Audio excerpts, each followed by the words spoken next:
Hello everyone, आज की इस वीडियो में हम बात करेंगे क्लास 12th की पॉलिटिकल साइंस की जो हमारी सेकंड बुक है। सेकंड बुक का चैप्टर नंबर सेकंड है एक दल के प्रभुत्व का दौर। ठीक है, यानी कि era of one party dominance. इस चैप्टर को यहाँ पे हम डिटेल में करने वाले हैं और इसमें हम ये समझेंगे कि किस प्रकार से भारत की राजनीति में एक पार्टी, एक दल का मतलब यहाँ पे कांग्रेस से है। ठीक है, कांग्रेस का किस प्रकार से हमारे देश में वर्चस्व रहा है। ठीक है, उस वो जो वर्चस्व का दौर था, जो प्रभुत्व का दौर था, उसके बारे में यहाँ पे हम डिटेल में समझने वाले हैं। तो ये वीडियो जो है आपके न्यू सिलेबस के अकॉर्डिंग है, तो बहुत ध्यान से आपको देखना है, अच्छे तरीके से समझना है। ठीक है, और आप हमारे टेलीग्राम ग्रुप को जरूर ज्वाइन करो। टेलीग्राम ग्रुप को ज्वाइन करोगे तो वहाँ पे आपको PDF नोट्स वगैरह अवेलेबल करा दिए जाएंगे, तो आप वहाँ पे जरूर जुड़ जाइए। मेरा नाम सत्येंद्र प्रताप है, आप मुझे इंस्टाग्राम पे फॉलो कर सकते हो, एकलव्य स्टडी पॉइंट ये मेरा यूज़र नेम है। आपको कुछ पूछना है तो आप मुझे वहाँ मैसेज कर सकते हैं, टाइम निकाल के मैं आपको वहाँ पे रिप्लाई कर दूंगा। ठीक है, और आप हमारी वेबसाइट पे ज़रूर विजिट करें, क्योंकि टेलीग्राम पे आपको नोट्स अवेलेबल तो करा दिए जाएंगे लेकिन आपको ढूंढने में दिक्कत हो सकती है। ठीक है, इसीलिए आपको वेबसाइट में जाना है, eklavyastudypoint.com, क्लास 12th में जाना है। उसके बाद आपके सामने इस तरीके से टेबल आ जाएगी, यहाँ पे आप चैप्टर वाइज MCQ भी ढूंढ सकते हो, चैप्टर वाइज इंपॉर्टेंट क्वेश्चन भी देख सकते हो। सब कुछ आपको अवेलेबल हो जाएगा और बहुत ही आसानी से आपको वेबसाइट पर सारी चीज़ें मिल जाएंगी। ठीक है, तो चलिए स्टार्ट करते हैं इस वीडियो को और सबसे पहले बात कर लेते हैं इंट्रोडक्शन की, यानी कि ये जो चैप्टर है ये कहाँ से शुरू होता है। तो इसमें देखिए, इसमें हम ये बात करेंगे कि हमारा देश जब आज़ाद होता है तो हमारे देश में जो पहले चुनाव कराए गए थे उसमें कांग्रेस जो होती है वो बहुत ज़्यादा मार्जिन से जीतती है। ठीक है, फिर दूसरा चुनाव, तीसरा चुनाव, तीनों ही चुनावों में कांग्रेस का दबदबा देखने को मिलता है। आखिर ये क्यों था, इसको हमें इस चैप्टर के अंदर डिटेल में समझना है। ठीक है, तो चलिए देखते हैं। देखिए, आप सभी जानते हैं हमारा देश जो था वो 1947 में आज़ाद हुआ था। ठीक है, हम सभी जानते हैं, लेकिन जिस समय हमारा देश आज़ाद हुआ था वो बहुत ही कठिन परिस्थितियों में आज़ाद हुआ था। हमको आज़ादी तो मिली थी, ठीक है, लेकिन एक सबसे बड़ा हमारा नुकसान ये हुआ था आज़ादी के बाद कि हमारे देश का विभाजन हो गया था। यानी कि हमको आज़ादी मिली लेकिन देश का विभाजन भी हो गया, जो कि अच्छी बात नहीं थी। ठीक है, इसके अलावा राष्ट्र निर्माण की चुनौती थी, क्योंकि अब हमारा देश अंग्रेजों से आज़ाद हो चुका है, अब हमारे खुद के प्राइम मिनिस्टर हैं। ठीक है, तो ऐसे में हमारे खुद के नेता थे जो कि अब सरकार चला रहे थे, तो उन सब के सामने चुनौती क्या थी, राष्ट्र निर्माण की। यानी कि उनको नेशन बिल्डिंग करना था, यानी कि राष्ट्र निर्माण करना था। ठीक है, देश को तरक्की की राह पे ले जाना था, देश में जो असमानता थी उसको ख़त्म करना था। ठीक है, समाज का भला करना था, लोगों को रोजगार देना था, बहुत सारी चीज़ें थी जो कहीं ना कहीं एक चुनौती बन रही थी। और क्या समस्या थी इस समय में गरीबी भी एक बहुत बड़ी समस्या थी। आप जानते हैं भारत में बहुत ज़्यादा उस समय गरीबी थी। फिर एक शरणार्थियों की भी समस्या बहुत ज़्यादा थी, क्योंकि हमने इससे पहले वाले चैप्टर में पढ़ा है कि जब हमारा देश आज़ाद हुआ था उसके बाद हमारे देश का बंटवारा भी हो गया था, और बंटवारे के कारण बहुत सारे लोग जो हैं पाकिस्तान से हिंदुस्तान की तरफ आए और हिंदुस्तान से पाकिस्तान की तरफ गए।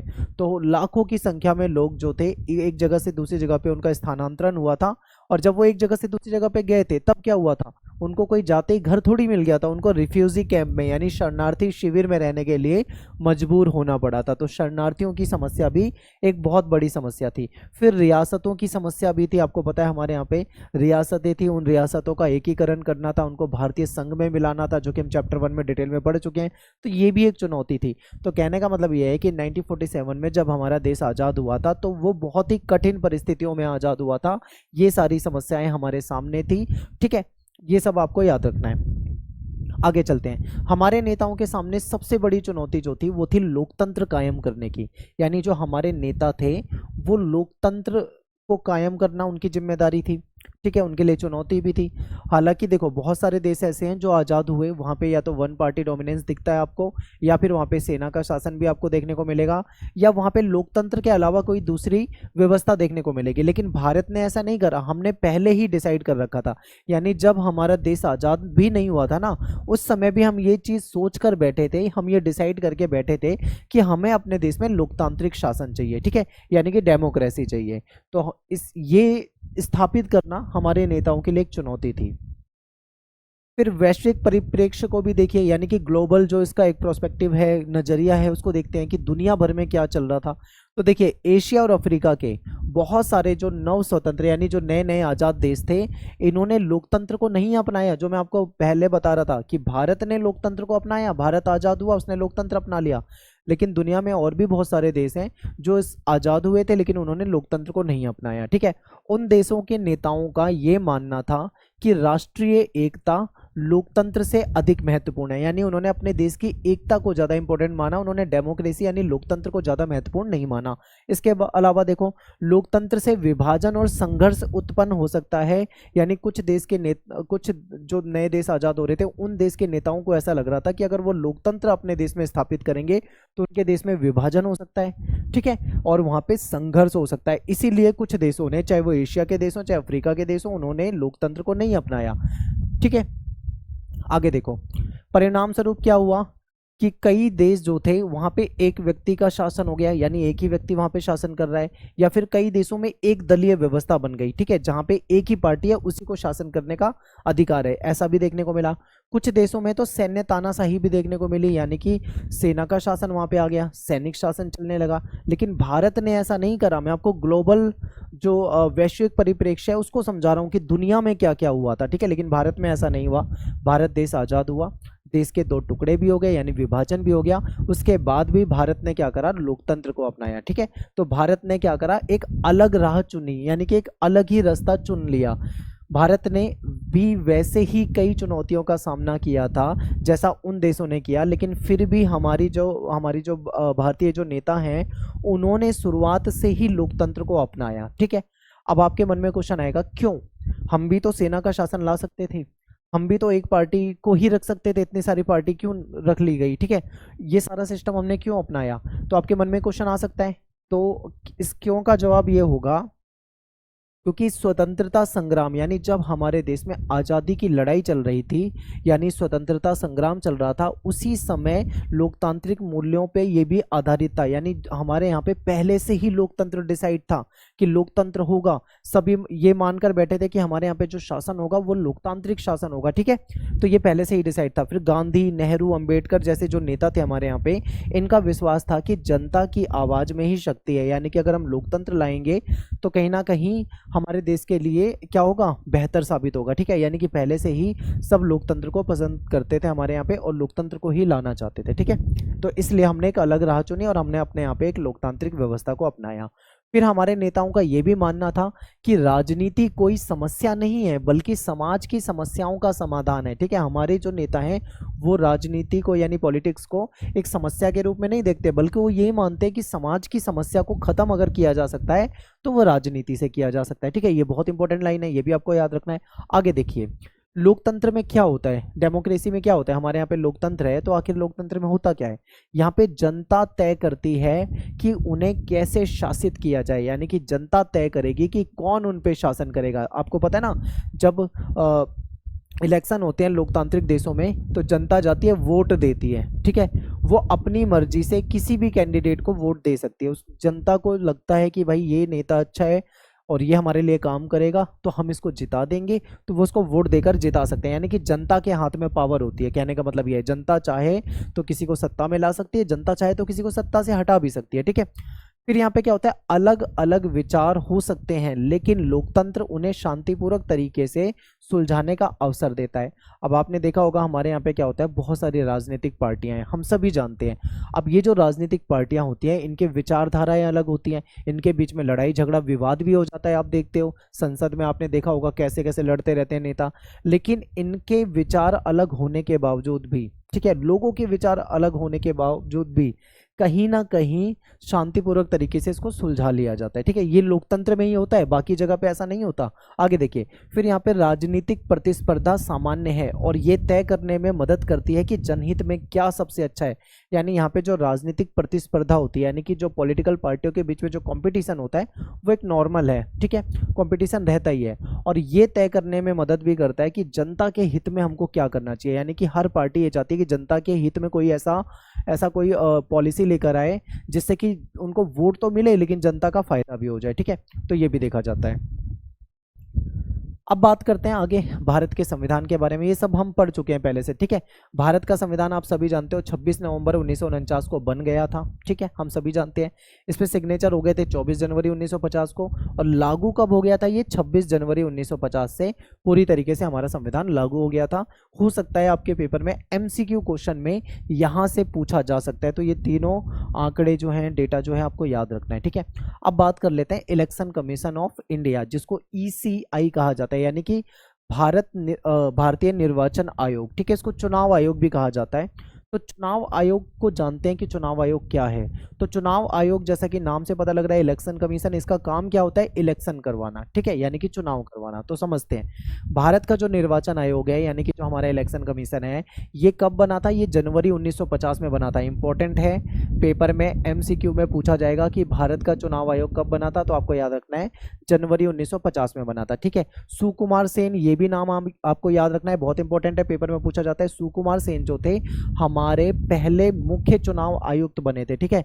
भारत के पहले चुनाव आयुक्त कौन बने थे, तो सुकुमार सेन बने थे, याद रखना है। यहां से क्वेश्चन आता है, पहले 1950 में चुनाव कराने की योजना थी, यानी कि पहले प्लानिंग क्या थी कि 1950 में हम चुनाव करा लेंगे, लेकिन हमारे देश की जनसंख्या बहुत ज्यादा थी, ठीक है, बहुत बड़ी जनसंख्या थी, और उतनी व्यवस्था चुनाव आयोग के पास थी नहीं कि मतलब वो उतनी बड़ी जनसंख्या का चुनाव आसानी से करवा पाए, ठीक है। तो इसीलिए उसमें समय ज़्यादा लगा, और पहले जो चुनाव थे वो 1951-52 में जाके कंप्लीट हो पाए, 1950 में नहीं करा पाए, ठीक है, तो याद रखना है। आगे देखते हैं, इलेक्शन कमीशन का एक काम ये भी होता है, वोटर लिस्ट वो बनाता है, वोटर लिस्ट में नाम जोड़ना, वोटर लिस्ट से नाम हटाना, ठीक है, और क्षेत्रों का सीमांकन करना, ये सब चुनाव आयोग का काम होता है। तो अब यहाँ पे एक क्वेश्चन आपके पेपर में बनेगा, और पहले ही बता रहा हूँ मैं आपको, इसको याद करके जाना, यहाँ से आपका एक लॉन्ग क्वेश्चन पेपर में आता है, ठीक है। मैं आपको साथ के साथ बताते हुए चलता हूँ कि कहाँ से क्वेश्चन आते हैं। तो क्वेश्चन कैसे आएगा कि जब हमारे देश में पहले चुनाव कराए गए थे, तो चुनाव आयोग के सामने कुछ समस्याएं आई थी, यानी कुछ चुनौतियां आई थी। तो वो चुनौतियां, वो समस्याएं जो थी चुनाव आयोग के सामने, वो कौन सी समस्याएं थी, ठीक है। तो देखते हैं, देखिए, स्वतंत्र और निष्पक्ष चुनाव करवाना था। सबसे पहला तो चुनौती यही थी कि चुनाव आयोग को एक ऐसा देश, जो कि भारत देश है, जिसकी जनसंख्या बहुत बड़ी है, इतनी बड़ी जनसंख्या वाले देश में स्वतंत्र और निष्पक्ष चुनाव कराना अपने आप में बहुत बड़ा चैलेंज था, ठीक है, बहुत बड़ी चुनौती थी। तो सबसे पहला पॉइंट ये याद रखना है। फिर क्या था, चुनाव क्षेत्रों का सीमांकन करना, क्योंकि सीमांकन करने का काम भी इलेक्शन कमीशन का होता है। आपने क्लास 11th में पढ़ा होगा अच्छे तरीके से, अगर आपने मेरी वीडियो 11th में देखी है तो वहाँ पे भी मैंने आपको समझाया था। देखिए, अब भारत देश जो है, ठीक है, बहुत बड़ा है। अब मैं उतना अच्छा मैप नहीं बना पाऊंगा, लेकिन आप समझने की कोशिश कीजिए, ठीक है। ये भारत का मैप है। अब भारत देश बहुत बड़ा है, अब इतने पूरे देश में मान लो लोकसभा और विधानसभा के चुनाव कराने हैं, तो चुनाव क्षेत्रों का सीमांकन कर दिया जाता है। जैसे ये एक सीट मान ली जाएगी, एक सीट मान ली जाएगी, एक सीट मान ली जाएगी, इस तरीके से पूरे देश को लोकसभा सीटों में और विधानसभा सीटों में बांट दिया जाता है, ठीक है। हर राज्य में अलग अलग सीटें होती हैं, जो बड़ा राज्य है वहाँ पे ज़्यादा सीटें होंगी, जो कम छोटा राज्य है वहाँ पे कम सीटें होंगी। इस तरीके से पूरे देश को चुनाव क्षेत्रों का सीमांकन कर दिया जाता है, ठीक है। अब यहाँ पे एक चीज ध्यान रखिए, आप जहां पे भी रहते हो पूरे भारत में, आप जिस जगह पे भी रहते हो, जैसे मैं दिल्ली में रहता हूँ, ठीक है। अब दिल्ली में मैं कहाँ रहता हूँ, मैं वेस्ट दिल्ली में रहता हूँ। तो वेस्ट दिल्ली की एक लोकसभा सीट होगी, फिर जिस जगह पे मैं रहता हूँ वहां पे एक विधानसभा होगी, तो जिस विधानसभा में मैं रहता हूँ, ठीक है, इस तरीके से आप भी जहां पे रहते होंगे, आप पता करना कि आप किस विधानसभा क्षेत्र में आते हो। आपके पापा मम्मी जो वोट देने जाते होंगे, तो विधानसभा क्षेत्र होगा उनका, लोकसभा क्षेत्र होगा उनका, ठीक है। तो आप पता कर सकते हो। तो इस तरीके से पूरे देश को ना बांट दिया जाता है, ठीक है। आगे देखो, फिर वोटर लिस्ट बनानी थी, यानी कि उस समय में चुनाव की जो एज होती थी, उम्र होती थी, वो 21 साल होती थी। आज के समय में तो 18 साल वाला वोट दे सकता है, लेकिन उस समय की बात करूं मैं, जब की बात ये कह रहे हैं, उस समय 21 साल एज होती थी वोट देने की, ठीक है। अब यहाँ पे क्या था, 21 साल का कौन कौन हो चुका है, यानी कि महिला पुरुष जो 21 साल के हो चुके हैं, 21 साल से ज़्यादा के हैं, उन सब का नाम वोटर लिस्ट में डालना था, यानी मतदाता सूची बनानी थी। और ये भी बहुत बड़ा चैलेंजिंग काम था। आज तो कंप्यूटर का ज़माना है, कंप्यूटर वगैरह होता है, डेटा को रखना, संभाल के रखना आसान होता है, लेकिन उस समय सब कुछ हाथ से होता था, रजिस्टरों में सब कुछ लिखा जाता था। तो इतनी बड़ी जनसंख्या का ठीक है, नामांकन करना भी बहुत बड़ी चुनौती थी। फिर जो चुनाव कराने का काम कौन करेंगे, जो अधिकारी लोग होते हैं, जो चुनाव कर्मी होते हैं, जो जो मतलब टीचर वगैरह की ड्यूटी लगती है या फिर अन्य कर्मचारियों की ड्यूटी लगती है जो कि चुनाव कराते हैं, उनको ट्रेनिंग देना, यानी उनको ट्रेन किया जाएगा तभी तो वो अच्छे से चुनाव को सफल करवा पाएंगे। तो ये भी बहुत बड़ी चुनौती थी। फिर क्या था, हमारे देश में साक्षरता बहुत कम थी, ठीक है, ज़्यादा लोग पढ़े लिखे थे नहीं। तो ऐसे में ऐसे लोग जो पढ़ना लिखना भी नहीं जानते, जो बिल्कुल भी पढ़े लिखे नहीं है, उनको वोट कैसे डलवाया जाए, उसके बारे में भी कोई स्पेशल उनको कुछ तकनीक सोचनी थी। तो ये सारी की सारी चुनौतियां थी और यहाँ से आपका एक क्वेश्चन पक्का आता है, तो इसको याद करके जाना है। ठीक है, आगे चलते हैं। अगला टॉपिक है कि प्रथम चुनाव के दौरान चुनाव आयोग के सामने निम्न समस्याएं आई, यानी कि जो पहले चुनाव कराए गए थे तो चुनाव आयोग के सामने कुछ समस्याएं आई थी। तो अब वो समस्याएं कौन सी थी इसको देखते हैं। ठीक है, देखिए सबसे पहला क्या था कि मतदाता सूची जब इन्होंने बना दी, जब वोटिंग लिस्ट बना दी, उसका जो पहला प्रारूप आया, ठीक है, पहला जब उसका ड्राफ्ट सामने आया तो उसमें देखा गया बहुत सारी गलतियां थी, यानी वोटर लिस्ट में ही गलतियां थी। ठीक है, 40 लाख महिला ऐसी थी जिनका नाम दर्ज ही नहीं हो पाया, यानी उनका ओरिजिनल नाम नहीं दर्ज हो पाया। ठीक है, उनको अला की बीवी, फला की बेटी, ऐसे ही करके नाम दर्ज कर दिया गया। यानी कि जैसे होता नहीं था पहले पुराने टाइम पे, महिलाएं जो होती थी अपने पति का नाम भी नहीं लेती थी। तो इस तरीके से मान लो कोई वोटर लिस्ट बनाने गया होगा, उसने पूछा होगा भाई कि आपके हस्बैंड का नाम क्या है, या फिर हस्बैंड के नाम के आधार पे उसका लिख दिया उसकी बीवी, इसकी बीवी, उसकी बेटी, इस तरीके से। मतलब ये सही नहीं था, ये गलत था। वोटर लिस्ट में ऐसे थोड़ी चलता है, इसकी बीवी, उसकी बेटी, ऐसे नहीं चलता, उसका ओरिजिनल नाम चाहिए। तो यहाँ पे नाम नहीं दर्ज हो पाया था 40 लाख महिलाओं का। सोचो कितनी बड़ी जनसंख्या का। तो ये बहुत बड़ा चैलेंज था, बहुत बड़ी समस्या थी। और केवल 15% जो वोटर थे वो ही साक्षर थे, यानी वो पढ़ लिख सकते थे। ठीक है, और 3 लाख से ज़्यादा चुनाव कर्मियों को ट्रेनिंग देना, ये सारी समस्याएं जो थी उस समय में सामने आई थी।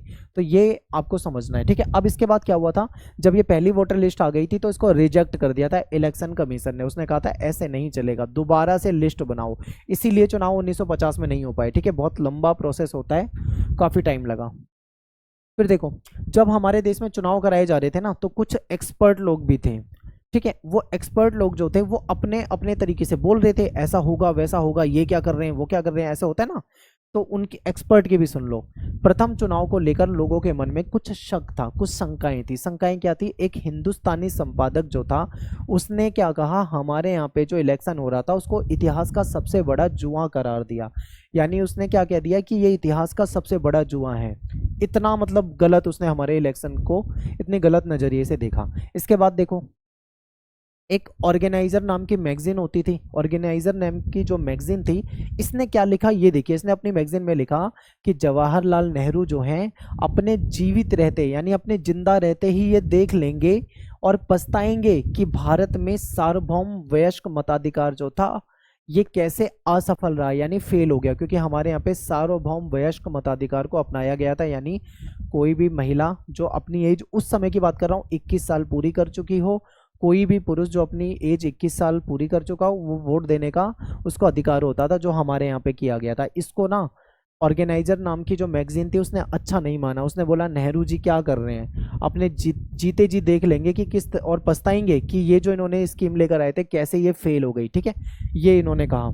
आगे देखो, और भी बहुत कुछ लिखा है। किसने लिखा है अब देखते हैं। इंडियन सिविल सर्विस का एक अंग्रेज अधिकारी था, एक नुमाइंदा था। इसने क्या कहा, इसने देखो बहुत गलत लिखा। इसने लिखा कि आने वाला वक्त और अब से कहीं ज्यादा जानकार दौर में बड़े विस्मय से, यानी बहुत अचंभित होकर लाखों अनपढ़ लोगों के मतदान की ये जो बेहूदी नौटंकी है इसको देखेगा। यानी कि इसका कहने का मतलब है कि ये जो लाखों अनपढ़ लोग हैं, भारत के जो मतदाता हैं, वो जो ये मतलब वोटिंग करवा रहे हैं ना, ये एक नौटंकी है। नौटंकी के रूप में उन्होंने इसको कहा, कितना गलत गलत कहा। यानी इन सभी को ये लग रहा था कि भारत का इलेक्शन जो है वो फेल हो जाएगा और बिल्कुल गलत है, बिल्कुल भी कामयाब नहीं होगा, इनको ऐसा लग रहा था। आखिर क्या सच में इलेक्शन फेल हुआ या फिर सही हो गया, इसको देखते हैं। तो देखिए, पहले चुनाव जो थे वो प्रथम चुनाव 2 बार स्थगित हो, यानी कि 2 बार पोस्टपोन करना पड़ा, रोकना पड़ा, अलग अलग डेट में हुआ। ठीक है, फिर 1951 के अक्टूबर से लेकर 1952 के फरवरी के बीच में पहले चुनाव कराए गए। इसीलिए इसको 1952 का चुनाव कह दिया जाता है। ठीक है, हालांकि ये 1951 से 52 के बीच में हुआ था, लेकिन फिर भी इसको 1952 का चुनाव कहा जाता है। अब देखो, चुनाव हो गया, हमारे यहाँ पे जो भी वोटर्स थे वो गए, उन्होंने मतदान करा। आज की तरह ईवीएम मशीन नहीं होती थी उस समय में, ठीक है। उसमें क्या होता था, एक बॉक्स होता था, उसमें एक पर्चा होता था, उसमें थप्पा यानी कि उसमें स्टंप लगाई जाती थी और उसको डाल दिया जाता था, इस तरीके से होता था। फिर पर्ची को निकाल निकाल के गिना जाता था, जो एक लंबा प्रोसेस था, ठीक है। आगे देखो, चुनाव और चुनाव परिणाम आने में 6 महीने का समय लगा। आज के समय में क्या होता है, चुनाव हो जाते हैं, उसके 3 दिन में रिजल्ट आ जाता है, लेकिन उस समय में 6 महीने का टाइम लग गया चुनाव होने में, उसका रिजल्ट आने में। सोचो कितना ज़्यादा टाइम लगा। चुनाव परिणाम के बाद सबने इसको निष्पक्ष बताया, यानी कि जब चुनाव हो गया, चुनाव का रिजल्ट आ गया, तो सभी ने उसको बोला निष्पक्ष चुनाव है, यानी कि बेहतरीन चुनाव हुआ है, चुनाव में कोई धांधली नहीं हुई, किसी भी तरीके की कोई समस्या नहीं है, इस तरीके से लोगों ने कहा, ठीक है। अब जो पहले बोल रहे थे ऐसा हो जाएगा वैसा हो जाएगा, नौटंकी है, दुनिया भर की बातें कर रहे थे, अब वो सारे के सारे यहाँ पे गलत साबित हो गए, ठीक है। जो आलोचना कर रहे थे ना हमारे चुनाव की कि ऐसा नहीं होगा, गलत हो जाएगा, ठीक है, वो सब गलत साबित हुए। फिर टाइम्स ऑफ इंडिया ने क्या लिखा, ये सबसे इंपॉर्टेंट लाइन है, इसको समझिए। टाइम्स ऑफ इंडिया कहता है कि भारत ने सभी संशयवादी, संशयवादी यानी जो शक कर रहे थे, जो शक की नजरों से देख रहे थे, एक्सपर्ट लोग जो थे, सभी संशयवादियों को गलत साबित कर दिया, ठीक है। यानी भारत ने जितने भी लोग जो मतलब इसको शक की नजरों से देख रहे थे, उसको गलत साबित कर दिया। फिर हिंदुस्तान टाइम्स ने क्या लिखा, ये समझिए। हिंदुस्तान टाइम्स ने भारतीय मतदाताओं की तारीफ करी। उन्होंने कहा कि लोकतंत्र का सबसे बड़ा प्रयोग कहा इसको, यानी लोकतंत्र का ये सबसे बड़ा प्रयोग था, क्योंकि भारत दुनिया का सबसे बड़ा लोकतांत्रिक देश है, याद रखना, दुनिया का सबसे बड़ा लोकतांत्रिक देश। फिर जो इंटरनेशनल जो एक्सपर्ट लोग होते हैं, जो नज़र रखते हैं, उन्होंने भी इसको बहुत ही मतलब आश्चर्य के नज़रिए से देखा, क्योंकि उनको तो लग रहा था भारत में इलेक्शन कंप्लीट ही नहीं हो सकता, उनको तो लग रहा था इलेक्शन भारत में फेल हो जाएंगे, ठीक है। ऐसा ऐसा वो बोल रहे थे, लेकिन बाद में जब उन्होंने देखा तो वो बहुत हैरान हो गए कि इंडिया ने ऐसा कैसे कर लिया, ठीक है। आगे देखते हैं, पहले 3 आम चुनाव में कौन जीता, ये इंपॉर्टेंट है। तो जो पहले 3 आम चुनाव थे, जैसे मान लो पहला चुनाव हुआ था 1952 में, ठीक है, अगला चुनाव हुआ था 1957 में, फिर अगला चुनाव हुआ था 1962 में। तो ये जो पहले 3 आम चुनाव थे ना, इन आम चुनावों में कांग्रेस का वर्चस्व हो रहा है, यानी कांग्रेस बहुत भारी मतों के साथ, भारी वोटों के साथ यहाँ पर जीती थी, ठीक है। आगे चलते हैं।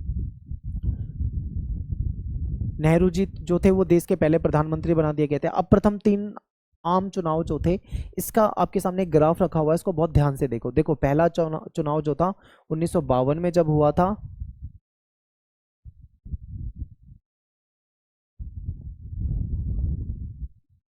पहला चुनाव जो था ये कब हुआ था, 1952 में हुआ था, ठीक है। तो 1952 में 489 सीटों पे चुनाव हुआ था, जिसमें से कांग्रेस 364 सीटें लेकर आ रही है। सोचो कितना ज्यादा वर्चस्व या भारी मत इसको मिले हैं।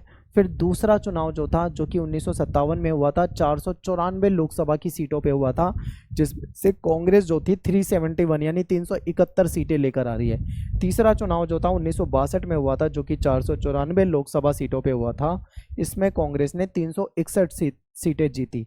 अगर आप बहुत ध्यान से मेरी बातों को समझ पा रहे हो तो आप देखोगे कि कांग्रेस हर चुनाव में 350 से ज़्यादा सीटें लेकर आ रही है, किसी में 364, किसी में 371, किसी में 361, यानी 360 से भी ज़्यादा सीटें लेकर आ रही है।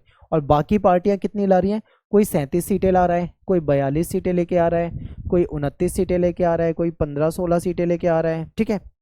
कोई ऐसे भी पार्टियां जो 4 या 6 सीटें मिल रही हैं। कहाँ ये कांग्रेस के मुकाबले में है, दूर दूर तक नहीं है, ठीक है। ये समझना था आपको।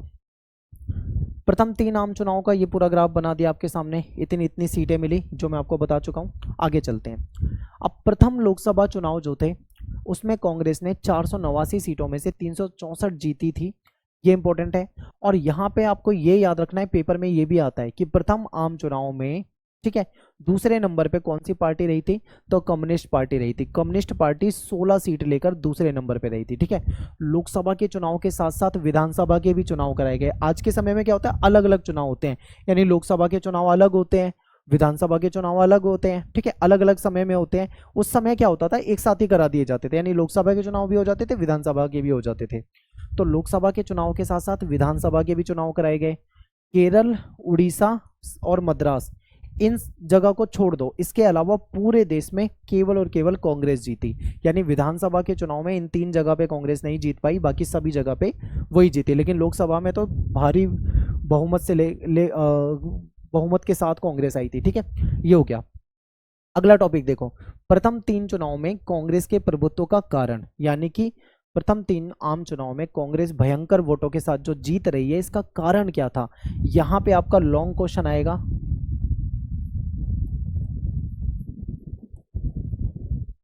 याद कर लो, रट लो इसको, बिल्कुल ये पेपर में आता ही आता है, ठीक है। समझते हैं कि आखिर वो कारण क्या थे। तो देखिए, प्रथम 3 आम चुनाव में जो कांग्रेस इतनी ज्यादा वोट लेकर आई थी, उसका कारण ये था कि कांग्रेस जो है ना, वो भारत की सबसे बड़ी पार्टी थी और भारत की सबसे पुरानी पार्टी थी, ठीक है। सबसे पहला पॉइंट आपको ये लिखना है कि सबसे बड़ी पार्टी थी देश में और सबसे पुरानी पार्टी थी। फिर दूसरा पॉइंट क्या है कि सबसे मजबूत संगठन, यानी पूरे देश में अगर किसी पार्टी के पास सबसे मजबूत संगठन था तो वो केवल कांग्रेस के पास था, ठीक है। फिर तीसरा सबसे बड़ा जो कारण है वो है लोकप्रिय नेता। उस समय में जो लोकप्रिय नेता थे, जो बहुत फेमस नेता होते थे, वो सब कांग्रेस के थे, यानी नेहरू हो गए, ठीक है। और नेहरू के अलावा अन्य जो बड़े नेता थे वो सब कांग्रेस से ही होते थे, तो ये भी एक बड़ा कारण है। फिर आज़ादी की विरासत हासिल है, यानी कि ये पार्टी आज़ादी से पहले बन चुकी थी और बहुत पुरानी पार्टी थी, इसलिए भी कहीं ना कहीं ये ज़्यादा वोट लेकर आई। फिर सभी वर्गों का समर्थन, यानी कांग्रेस को सभी वर्गों का समर्थन मिला हुआ था, किसान हो चाहे मजदूर हो, ठीक है, चाहे पूंजीपति हो, उद्योगपति हो, वामपंथी, दक्षिणपंथी, ठीक है, किसी भी विचारधारा के लोग हों, सभी का समर्थन कांग्रेस को मिलता था। फिर नेहरू जैसे करिश्माई नेता भी इसमें शामिल थे, क्योंकि नेहरू एक बहुत बड़ा नाम था उस समय में और नेहरू इसमें शामिल थे, तो जाहिर सी बात है कि इसका भी फायदा मिला। फिर सबको साथ लेकर चलने की प्रकृति, यानी कांग्रेस का नेचर ऐसा था, ये सबको साथ लेकर चलती थी, चाहे कोई भी विरोधी विचारधारा को भी साथ में लेकर चलती थी। इसमें वामपंथी और दक्षिणपंथी जो एक दूसरे के बिल्कुल अपोजिट होते हैं, वो भी एक साथ इसमें रहते थे, ठीक है। इसमें किसान, मजदूर, गरीब भी होते थे, तो दूसरी तरफ उद्योगपति, पूंजीपति भी होते थे, सबको साथ लेकर जो कांग्रेस का चलने का नेचर था, इसकी वजह से कांग्रेस जो है तीनों चुनाव में इतना ज्यादा प्रभुत्व लेकर आती है, ठीक है। यहाँ पे एक टॉपिक खत्म हो गया। अब एक टॉपिक है, यहां से क्वेश्चन बनता है, ये बहुत इंपॉर्टेंट टॉपिक है। दक्षिण भारत में आप केरल जब देखोगे, ठीक है, केरल जब देखोगे आप, तब आपको पता लगेगा कि केरल इकलौता ऐसा स्टेट है जहां पे कम्युनिस्ट पार्टी जीती, ठीक है। यानी कि 1957, यानी जब दूसरे चुनाव होते हैं तो वहां पे कम्युनिस्ट पार्टी जो है उसको समझिए। देखिए 1957 में कांग्रेस पार्टी को केरल में हार मिली, यानी कांग्रेस पार्टी केरल में नहीं जीत पाई।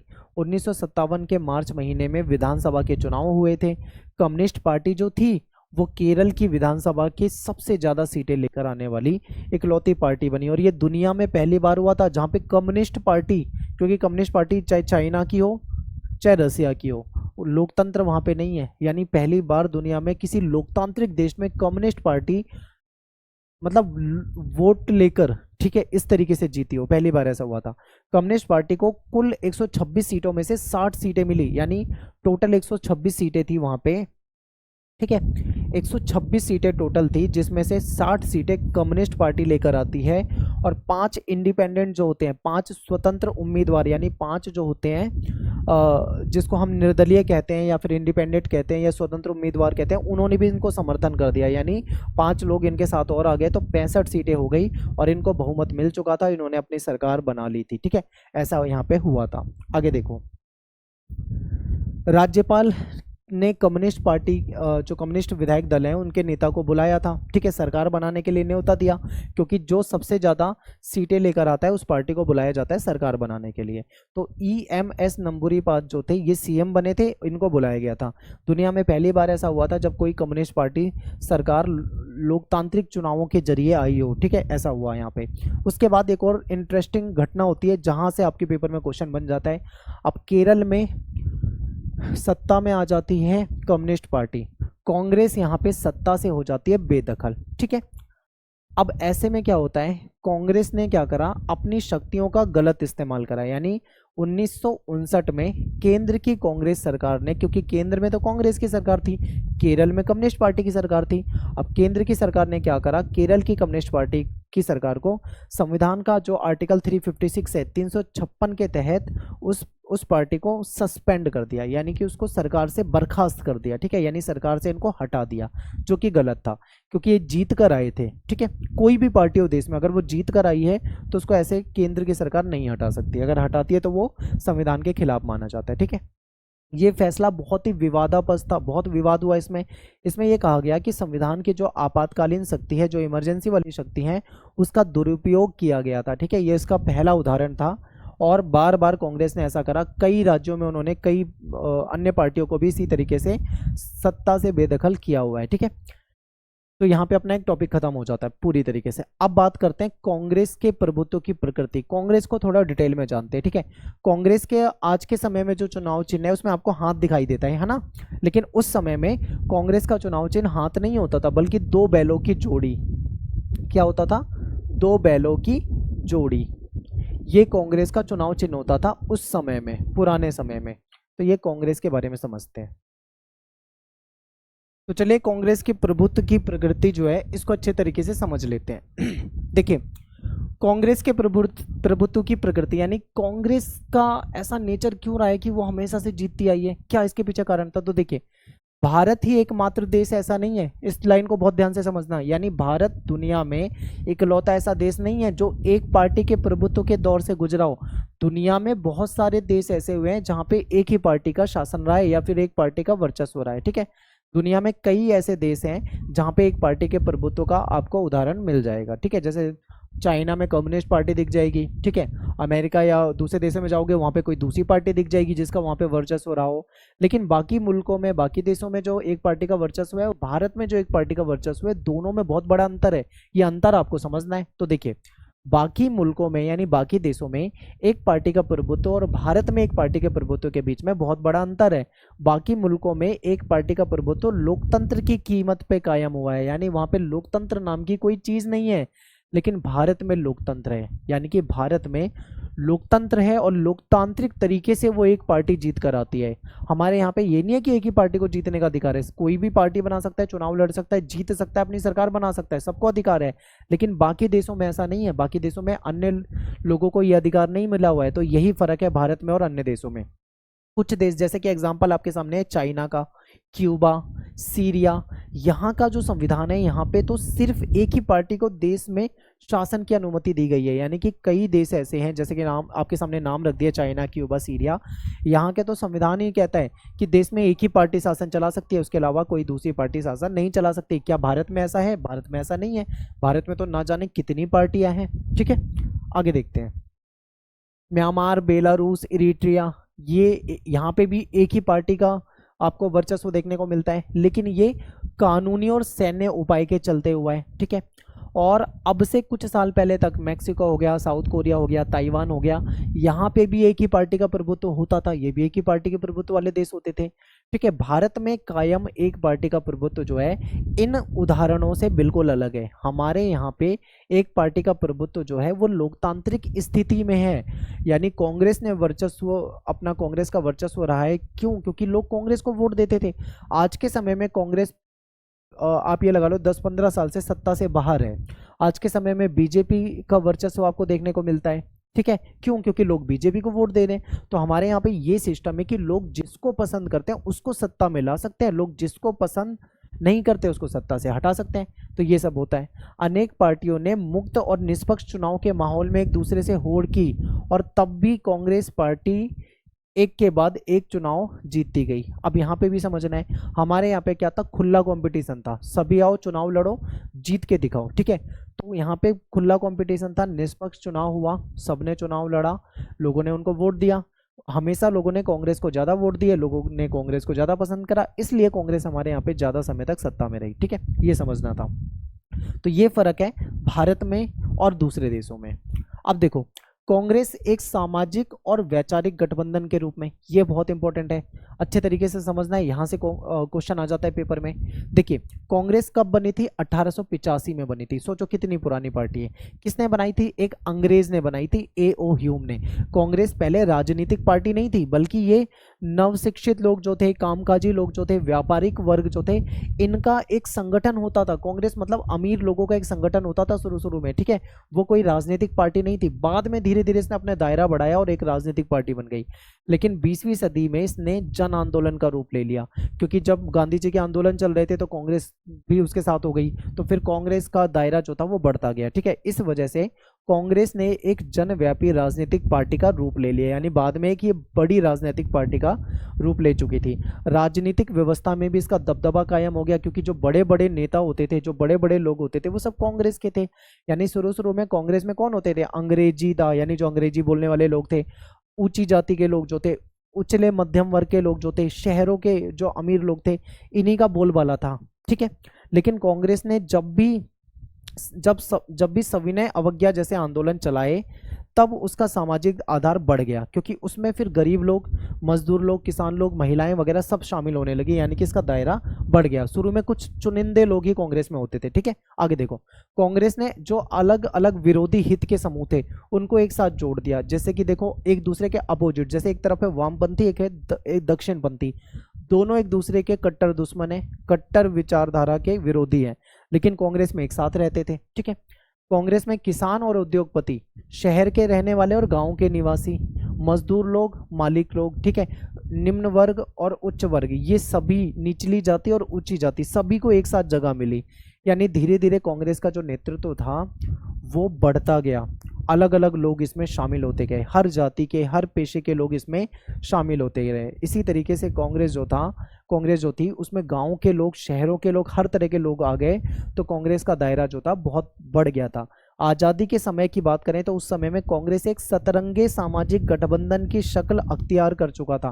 कहने का मतलब है कांग्रेस एक सतरंगा गठबंधन बन चुका था। सतरंगा गठबंधन का मतलब है इसमें अमीर भी रहते हैं, इसमें गरीब भी रहते हैं, इसमें किसान भी रहते हैं, इसमें मजदूर भी रहते हैं, इसमें वामपंथी भी रहते हैं, दक्षिणपंथी भी रहते हैं, इसमें नरमपंथी, चरमपंथी, हर तरह के लोग जो थे इसमें शामिल होते थे। ठीक है, हर जाति के, हर वर्ग के, हर धर्म के, हर भाषा को बोलने वाले लोग जो थे कांग्रेस में शामिल थे, इसलिए इसका जो दायरा था वो बहुत ज्यादा बढ़ चुका था। ठीक है, ये कांग्रेस का नेचर है। कई बार ऐसा भी हुआ कि किसी समूह ने अपनी पहचान को कांग्रेस के साथ एक सार नहीं करा, अपने अपने विश्वासों को मानते हुए बतौर एक व्यक्ति या समूह के रूप में भी कांग्रेस के भीतर बने रहे। कई बार क्या होता था, जैसे मान लो कोई व्यक्ति है, कांग्रेस में बना हुआ है, लेकिन उसकी विचारधारा कांग्रेस से नहीं मिलती है, तो ऐसे में फिर भी वो कांग्रेस में जुड़ा रहता था। ठीक है, बेशक से उसकी विचारधारा नहीं मिलती, लेकिन वो कांग्रेस छोड़ता नहीं था, ऐसा था। इस अर्थ में कांग्रेस एक विचारधारात्मक गठबंधन भी थी, क्योंकि अलग अलग विचारों के लोग कांग्रेस में होते थे। कांग्रेस ने अपने अंदर क्रांतिकारी विचारधारा के लोग भी रखे थे, तो शांतिवादी भी रखे थे। यहाँ पे कंजर्वेटिव और रेडिकल भी थे। ठीक है, यहाँ पे गर्मपंथी, नरमपंथी भी थे, यहाँ पे दक्षिणपंथी, वामपंथी भी थे, यानी हर विचारधारा के लोग जो थे कांग्रेस में शामिल होते थे। कांग्रेस एक मंच की तरह थी, ठीक है, जिसमें हर हित समूह, सभी तरह के लोग जो थे एक साथ आ जाते थे।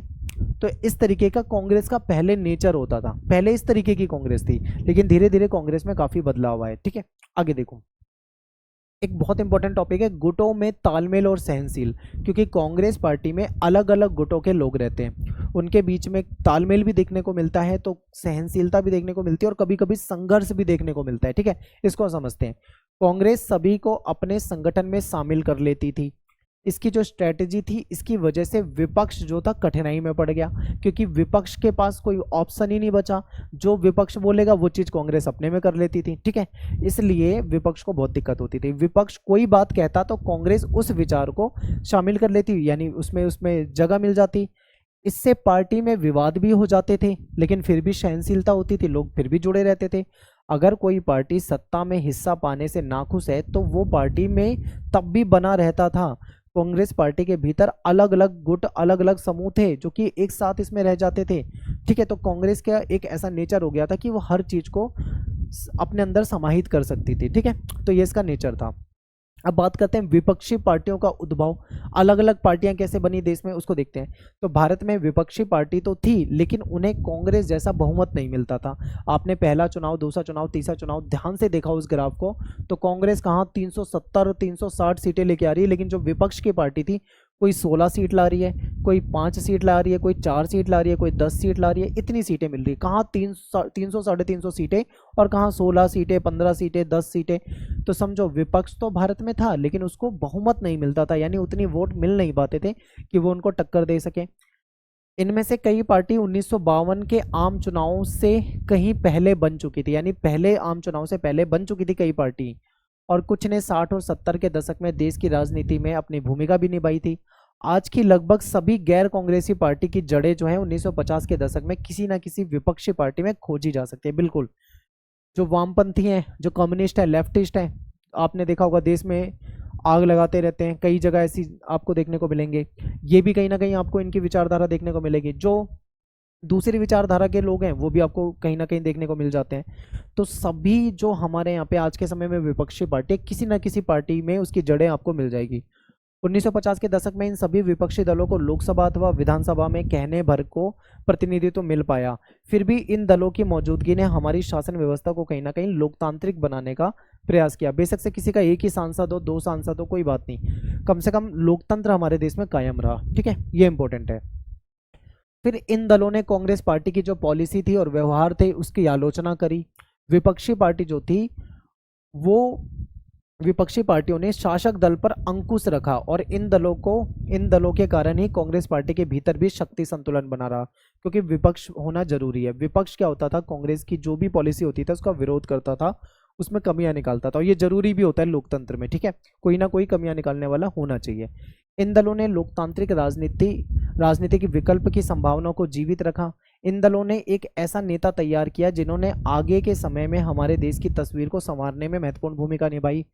शुरुआत के साल में देखें तो कांग्रेस और विपक्षी दलों के जो नेता थे इनके बीच में भी सम्मान आपको देखने को मिलेगा। आज के समय में ऐसा नहीं होता, एक पार्टी का नेता दूसरे पार्टी के नेता को गाली देता हुआ मिलेगा आपको, लेकिन उस समय ऐसा नहीं होता था। बेशक से अलग अलग पार्टी के थे, विपक्षी थे, लेकिन फिर भी उनके मन में उसके प्रति सम्मान रहता था। ठीक है, विरोध भी होता था लेकिन वो एक अच्छे लहजे से होता था, आज की तरह नहीं होता है। फिर आज़ादी के बाद अंतरिम सरकार बनती है। ठीक है, उसने देश में शासन चलाया, नेहरू जी प्राइम मिनिस्टर बन गए। ठीक है, इसके बाद उनके कैबिनेट में, ये इंपॉर्टेंट लाइन है, इसको समझो, यानी नेहरू जी देश में कांग्रेस से थे, प्राइम मिनिस्टर बन चुके हैं। उनके मंत्रिमंडल में, कैबिनेट में अंबेडकर जी और श्यामा प्रसाद मुखर्जी जी, इन विपक्षी नेताओं को भी शामिल किया गया। कभी आपने देखा है कैबिनेट में विपक्षी नेता को शामिल करते हुए? आज की डेट में ऐसा कभी नहीं होता, लेकिन उस समय में होता था। नेहरू ने अक्सर सोशलिस्ट पार्टी के प्रति अपने प्यार का इजहार किया। कहने का मतलब है कि सोशलिस्ट पार्टी को पसंद करते थे, तो ये नेहरू जी ने कई बार दिखाया था। उन्होंने जयप्रकाश नारायण जैसे जो समाजवादी नेता थे उनको भी सरकार में शामिल होने के लिए न्योता दिया कि आप भी आ जाइए, हमारी सरकार में शामिल हो जाइए। यानी कि अपने जो प्रतिद्वंदी हैं, जो कॉम्पिटिटर हैं, ठीक है, उससे इस तरीके का निजी रिश्ता और निजी मतलब रिश्ता रखना और सम्मान करना, ये कहीं ना कहीं आज के समय में आपको देखने को नहीं मिलता। आज के समय में एक पार्टी के नेता दूसरे पार्टी के नेता को गाली देते हुए मिल जाएंगे, लेकिन सम्मान उनके मन में उसके प्रति कभी नहीं होता, जो कि उस समय में आपको देखने को मिल सकता है। ठीक है, अब भारत के राजनीतिक दलों की बात करें तो हमारे यहाँ पे बहुत सारी पार्टी है, जैसे बीजेपी हो जाएगी, कांग्रेस हो जाएगी, सोशलिस्ट पार्टी हो जाएगी, कम्युनिस्ट पार्टी हो जाएगी। वैसे तो बहुत सारी पार्टियां हैं, आपके सिलेबस में पहले ज़्यादा पार्टी होती थी, लेकिन अब इतनी ही पार्टी हैं, दो चार पार्टियां। इसको पढ़ लेते हैं, हमारा चैप्टर यहाँ पे खत्म हो जाएगा। ठीक है, सोशलिस्ट पार्टी को समझते हैं। 1934 में बनी थी। ठीक है, इस पार्टी का गठन हुआ था, कांग्रेस के भीतर जो युवा नेता थे उन्होंने इसका गठन किया था। अब 1948 में कांग्रेस ने एक अपने संविधान में, यानी जो पार्टी का संविधान था उसमें कुछ बदलाव करा। उन्होंने बोला कि दोहरी नागरिकता नहीं चलेगी, यानी अगर तुम कांग्रेस में हो तो कांग्रेस के रहना पड़ेगा, दूसरी पार्टी आप नहीं बन सकते। कहने का मतलब है कांग्रेस के अंदर अगर आप हो तो फिर कांग्रेस की विचारधारा के अकॉर्डिंग ही रहो, अपनी अलग विचारधारा यहाँ पे अगर चलाओगे, मतलब अपनी अलग पार्टी बनाओगे तो नहीं चलेगा। या तो आप अलग हो जाओ, अपनी अलग पार्टी में चले जाओ, या कांग्रेस के रह जाओ। तो ऐसा हुआ, तो ऐसे में मजबूरन 1948 में सोशलिस्ट पार्टी बनाई गई। ठीक है, फिर ये समाजवादी उससे अलग हो गए, पहले तो कांग्रेस के अंदर ही थे, लेकिन बाद में अलग हो गए, इन्होंने अपनी सोशलिस्ट पार्टी बना दी। ये पार्टी जो थी इसको ज़्यादा सफलता नहीं मिली। इसके जो संस्थापक हैं आचार्य नरेंद्र देव, ये रट के जाना, पेपर में क्वेश्चन बहुत आता है, सबसे ज़्यादा क्वेश्चन पूछा जाता है, ये याद करना है। ठीक है, यानी सोशलिस्ट अलग हो गए कांग्रेस से। इनकी विचारधारा क्या है? ये समाजवाद को बेहतर मानते हैं, कांग्रेस की बुराई करते हैं। ये कहते हैं कि कांग्रेस अमीरों की पार्टी है, कहते हैं कांग्रेस पूंजीपतियों की पार्टी है, कांग्रेस गरीबों की भलाई के लिए काम नहीं करती है। ये इनकी विचारधारा है। नेता कौन से थे? ठीक है, पहले ये देखो, ये इनके मेन नेता थे, नाम आप इनके याद रखो। फिर सोशलिस्ट पार्टी भी टूट गई, इसी से निकल गई किसान मजदूर प्रजा पार्टी अलग पार्टी बन गई, प्रजा सोशलिस्ट पार्टी अलग बन गई, संयुक्त सोशलिस्ट पार्टी अलग बन गई। इस तरीके से इसी में से भी कई सारे गुट निकल गए। ठीक है, अब है कम्युनिस्ट पार्टी। कम्युनिस्ट यानी 1920 में कई सारे हमारे यहाँ पे साम्यवादी दल जो थे ये उभरे थे। रूस की क्रांति से बहुत प्रभावित थे, क्योंकि 1917 की जो रूस की क्रांति थी उन्होंने किस प्रकार से पूंजीपति वर्ग को उखाड़ फेंका था, इससे बहुत ज़्यादा प्रभावित थे। देश की समस्या का हल चाहते थे और साम्यवाद की राह के द्वारा हल चाहते थे, यानी लोकतंत्र वगैरह पे विश्वास नहीं था, मारना काटना ये सब इनको ज़्यादा पसंद था। सन 1935 तक कांग्रेस के दायरे में रह के इन्होंने काम करा था, लेकिन 1971 में कांग्रेस से अलग हो, सॉरी 1941 में 1941 में कांग्रेस से अलग हो चुके थे। ठीक है, इनकी विचारधारा क्या है?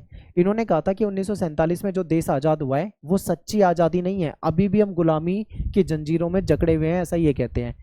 इस पार्टी ने तेलंगाना में हिंसक विद्रोह को बढ़ावा दिया। ये लड़ाई झगड़ा मारकाट ये करते हैं। ठीक है, हिंसक मतलब हिंसक विद्रोह को इन्होंने बढ़ावा दिया, जो कि लोकतंत्र में कभी नहीं चलता है। सरकार को सेना के द्वारा इनका आंदोलन दबाना पड़ा। इन्होंने 1951 में फिर क्या करा, इन्होंने 1951 में हिंसा की क्रांति को छोड़ दिया और इन्होंने चुनाव लड़ना शुरू कर दिया सिंपल तरीके से। 16 सीटें जीते ये पहले चुनाव में।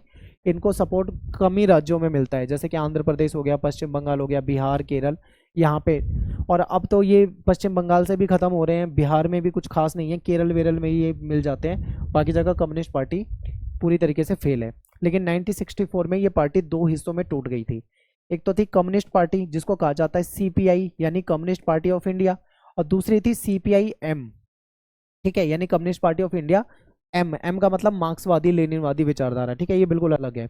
इसके मेन नेता जो हैं ये आप देख सकते हो, ये इसके मुख्य नेता हैं, इनके नाम आपको याद कर लेने हैं। ठीक है, इसके बाद है भारतीय जनसंघ। आज के समय में जो आप बीजेपी देखते हो ना, बीजेपी की जड़ें आपको भारतीय जनसंघ में देखने को मिलती है। ठीक है, स्थापना कब हुई थी? 1951 में हुई थी, श्यामा प्रसाद मुखर्जी ने स्थापना करी थी। इसकी विचारधारा क्या है ये समझिए।